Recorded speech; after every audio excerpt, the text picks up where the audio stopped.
نحمدہ و نصلی علی رسول الکریم اما بعد فاعوذ باللہ من الشیطان الرجیم بسم اللہ الرحمن الرحیم۔ آج کی اس ویڈیو میں جو بیان کرنا چاہتا ہوں وہ یہ ہے کہ عربی زبان کے الفاظ ہونے کے ناطے قرآن کریم میں اور احادیث نبویہ میں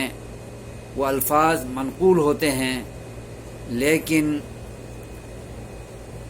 عربی لغت سے ہٹ کر بہت سے الفاظ کے معانی اللہ کی مراد میں مختلف ہوتے ہیں، تو ان کو اسلامی اصطلاح کے حوالے سے جاننا ضروری ہے۔ آپ کو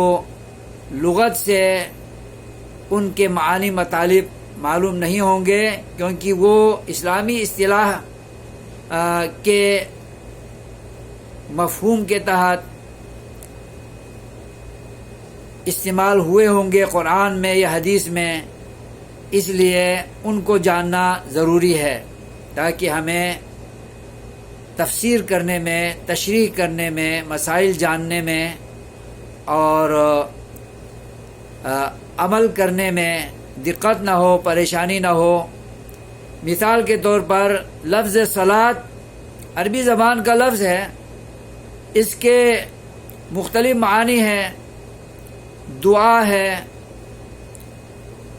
اور رحمت ہے، بخشش ہے اور نماز بھی ہے۔ تو مختلف الفاظ مختلف جگہوں پر مختلف معانی میں یہ لفظ استعمال ہوا ہے، تو ان کی تفصیل میں الگ ویڈیو میں آپ کو دوں گا۔